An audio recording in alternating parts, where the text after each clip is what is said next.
Okay, it is 8:00. And it is time for us to talk about Negan. Thank you guys for coming. This is ATL Comic Convention. We are going to talk about Negan Smith. This is a follow-up to a panel we did last year where we talked about the character and his redemption arc. And we want to see if people's opinions have changed since the release of Dead City. My name is Hanako Ricks. I am the creator and host of the Fandom Hybrid podcast. We are a pop culture podcast that does recaps and discussions on various TV shows and movies, and the Walking Dead universe is one of the universes that we cover. We talked about Dead City in depth. You can find those episodes on our podcast, wherever you get your podcasts. But I am going to allow my co-panelists to introduce themselves, and then we're going to get into this discussion.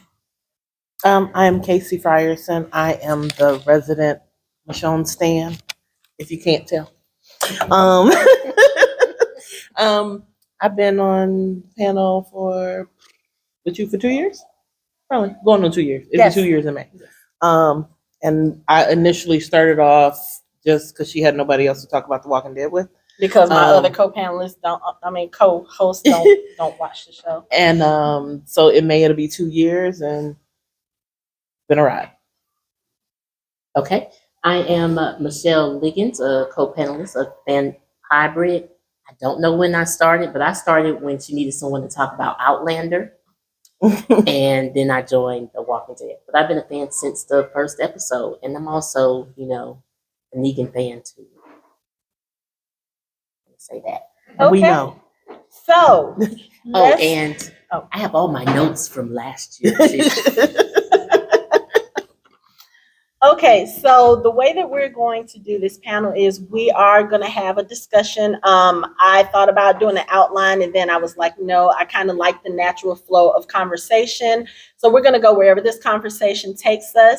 I would welcome audience input if you have something to say. The only thing I ask is that you don't talk over another person or any of the panelists. Please raise your hand.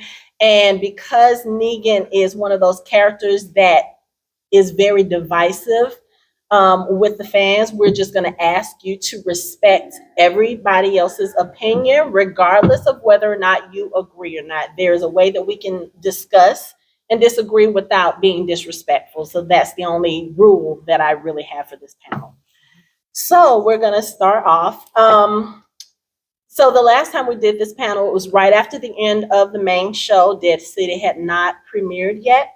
And so now we have seen Negan and Maggie in New York. We've had this story come out with, Maggie's son being kidnapped and her forcefully recruiting Negan to help her. So the first thing I want to ask is your opinion of Negan from the end of The Walking Dead to what we saw during the course of, let's just say, the first episode of Dead City. Did your opinion about him change at all as far as how you looked at him from the end of the show to the beginning of this spinoff? Was there anything that you were like, okay, I still don't like this character? Because I think for the most part, as we've talked about him, we've discussed his redemption arc and kind of how it's back and forth. What were your feelings about Negan at the start of Dead City?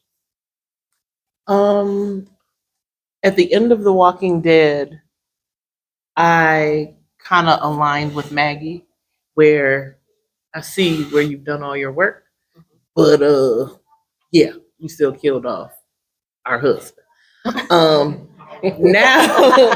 Now as we get to Dead City, in the first episode, it was more so for me. We hadn't really delved into what he's done since he left Commonwealth. It wasn't until we got more further into the episodes when his interactions with Jenny and Smiley, I can't think of the damn cop's name. Pearly. But there are so many instances where he could have been a dick, the old Negan, and been bad and left these people to die or whatever. So I do think that there was a whole lot of change in him. There is still that stigma he has with him because he killed Glenn and Abraham. But if it were another group, not our group, that got killed, we wouldn't care. And we'd be like, oh, look at this great man helping all these people. You know what I mean? But because we have such a close connection with Glenn, Abraham, and all the saviors, it then becomes, you hurt our people. So now I don't know if I can forgive you because you hit home. Whereas when you had all these other people you were invading and taking over and stealing from, and I am Negan, we need half your shit, it didn't affect us. Right. You know what I mean? But then once you came into my house and now you started messing with things in my home. I don't know if I can forgive you for that, but I can see where you progressed to be not the person you were. Okay. I love definitions, so I'm going to give you for redemption, the action of saving or being saved from sin, error, or evil. To redeem yourself, being able to recover or save from faults or bad aspects. Rehabilitation, restore to health or normal life by training and therapy after imprisonment. I feel by the end of The Walking Dead, Negan has gone through all of that. He was on his way of redeeming himself. When we started Dead City, he was there. The only issue I have, that this could be a writer's issue, is that can't believe he will leave Annie and their child to go on the train to head west and have no idea what's happening. That bothers me. However, I know he needs to be in New York for the show to work. Right? He needs not to be married and have a kid at this point.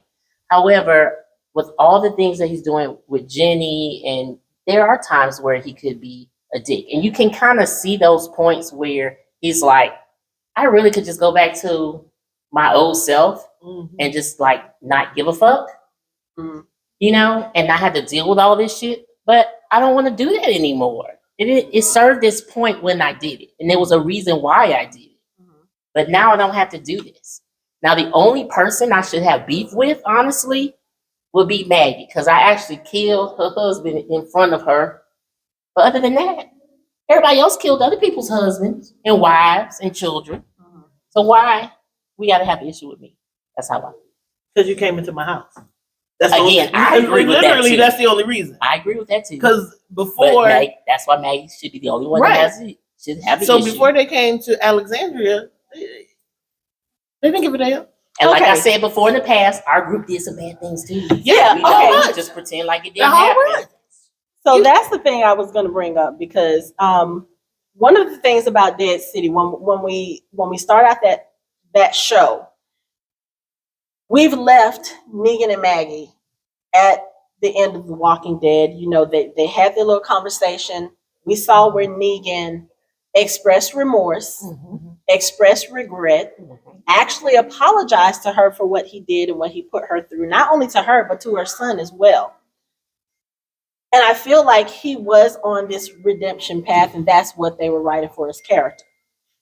Now, what I did in preparation of this panel was I re-listened to our discussions that we had when we watched Dead City. And one of the things that stood out to me is the fact that we keep saying that Maggie is justified in still hating him because of what he did to Glenn and what he put her through, and like she has all of this anger towards him, even though he is actively trying to show that he is remorseful, he is regretful, this is not the person he wants to be. He says it several times in Dead City that that's a song I don't want to sing anymore. This is starting to feel familiar and I don't want to go that route. But I'm kind of like,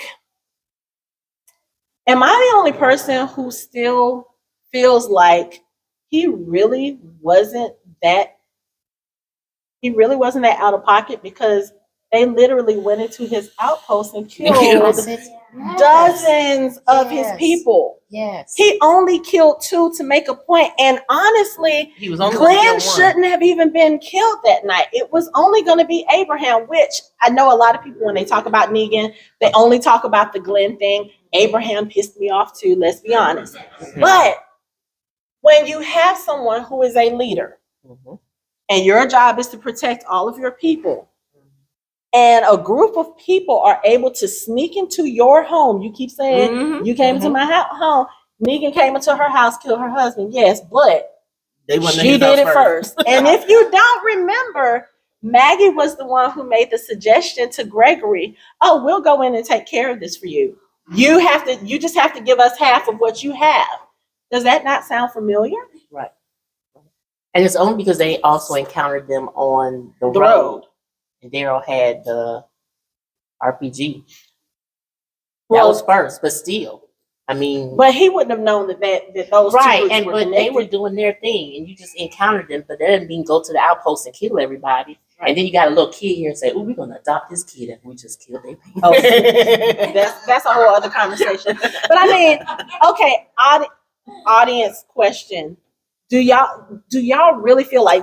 Let's take the emotion out of it. Yes, we were connected to Abraham. We were connected to Glenn. That's the group that we watched grow up. Okay. So naturally we're going to have some feelings about what happened to them. But if you look at it logistically, was Negan really out of order for doing what he did? Yes. I do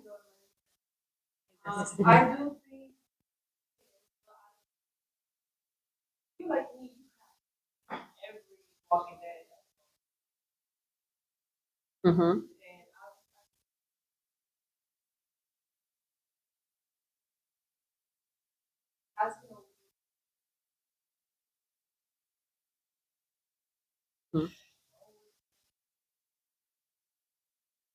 Mm-hmm.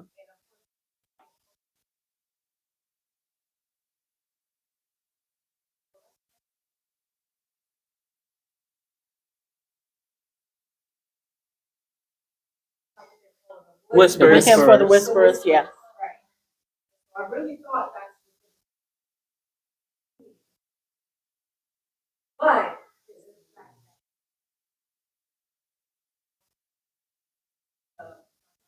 Hilltop.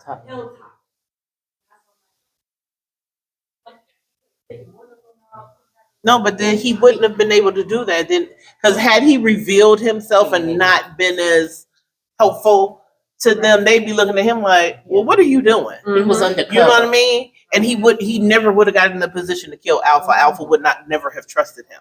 Yeah. So he had to do that. Yeah. I mean, even with like real life police officers, when they go undercover, they have to keep up that cover story no matter what. And sometimes, unfortunately, when you are in those situations, you have to get your hands dirty. Mm-hmm. You know what I'm saying? But at least the thing with Hilltop is kind of like one of those things, okay, you have to destroy this in order to save the other stuff. Hilltop at that point was already largely abandoned. Mm-hmm. Yes, there were still some people there, but imagine if he had gone to Alexandria. You know what I'm saying? If he had gone to somewhere else that had more, that was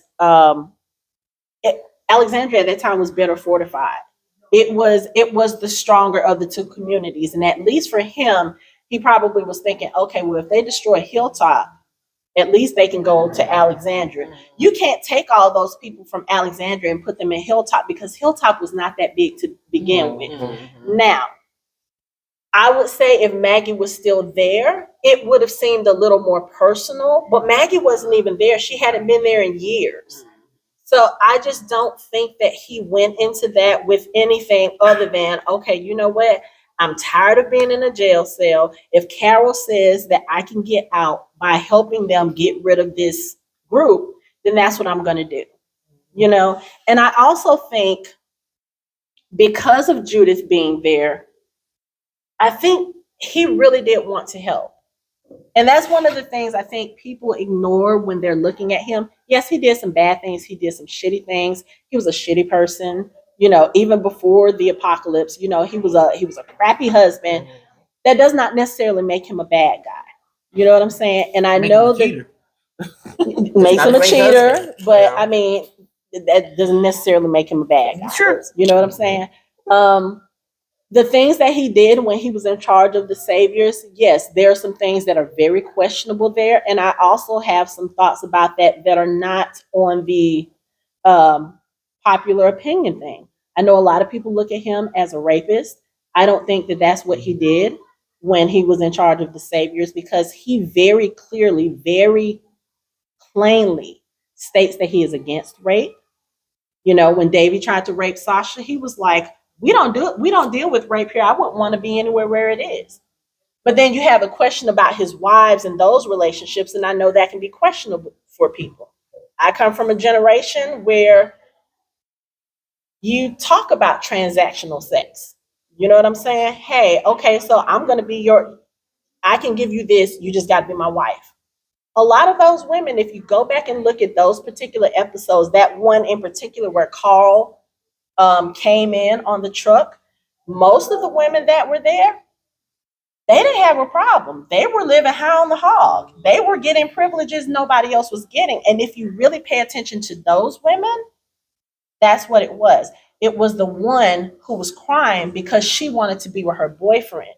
That's the one that people focus on. Oh, he was forcing her, whatever. He even says in that conversation, he was like, I'm not forcing you to be here. I don't force people to be here. You agreed to be my wife in exchange for your boyfriend and your mom having these types of benefits. But if you don't want to be here, what do you have to do? And she said, I can leave. He said, you can leave. I'm not going to hold it against you. He very specifically says this in these episodes, and that's why I take issue with people calling him a rapist, because I don't think that was his MO. Was he a dick? Yes. Did he take advantage of the situation by saying, oh, you know what? I can provide this stuff. Y'all just got to be my wife. But if those women agree of their own volition, that's not on him. It makes him a crappy person, yes, but I don't think it makes him a rapist, especially when when he has voiced very specifically that he does not accept that.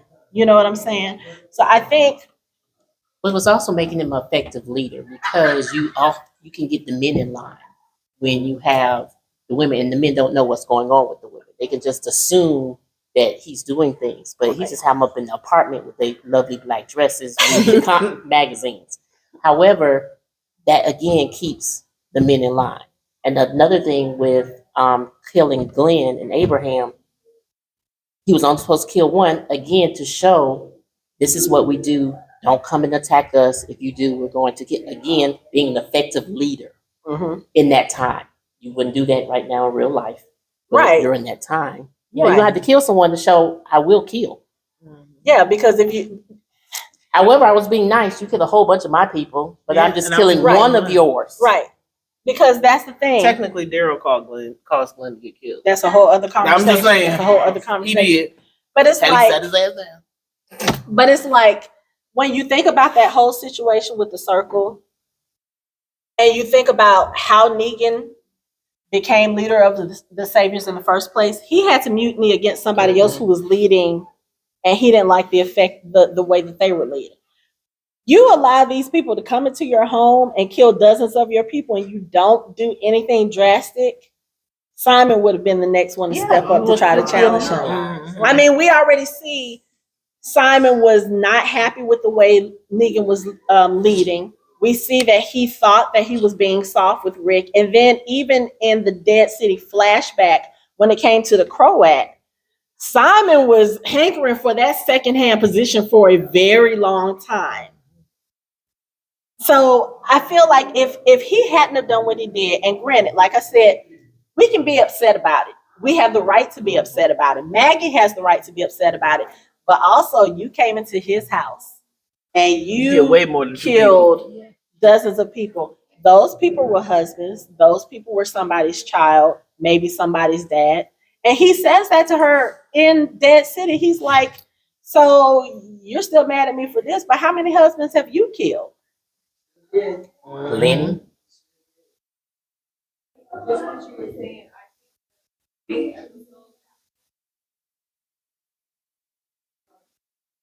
Mm-hmm.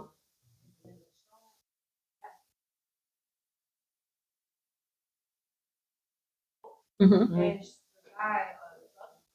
the guy, Yeah. so remember she was Mm-hmm. and then I think that was highlighted. Everybody has Yeah. to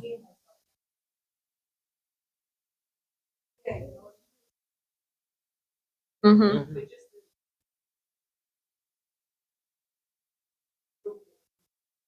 Right. And then you have to look at the other characters as well. Like we highlight Negan and what he has done, and he's like this big bad guy. Nobody likes him. And even in the Dead City timeline, this takes place like maybe 5 or 6 years after the end of the main show. People are still treating him, even in the main show, that was like 10 years. People are still treating him like he's the same person from back then. So even if he was this evil person, even if he was doing all of these horrible things, I think the thing that bothers me about the way that people look at his character is you are still treating this man the same way you did 10 years ago. You're not allowing for growth. You're not allowing for him saying, "Oh, this is a lesson learned. Let me change." You're saying that this man is not capable of any of these things. And if we're going to treat him that way, we have to treat all of them that way. You know what I'm saying? When we first see Rick Grimes, I'm sorry, Rick Grimes is not an effective leader at the beginning of The Walking Dead. There was a reason why Shane was challenging him because the things that he was doing had the possibility to get other people killed. Now, granted, he grew into a different type of leader, but Rick was still questionable even at the time that we lost him. He was making decisions that weren't all that great. You know what I'm saying? But nobody ever looks at that and really questions him because this is the person that we've watched the whole time. With Negan, we didn't have that luxury. Like when we were introduced to this character, he was this bad character.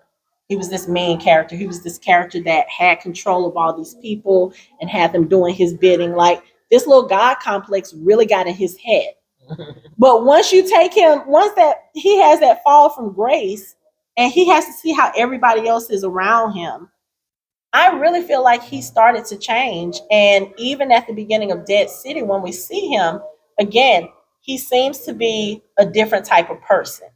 You know, yes, he sent his wife and his child away because of the dangers that was going on. That's a whole that's a conversation we'll touch on.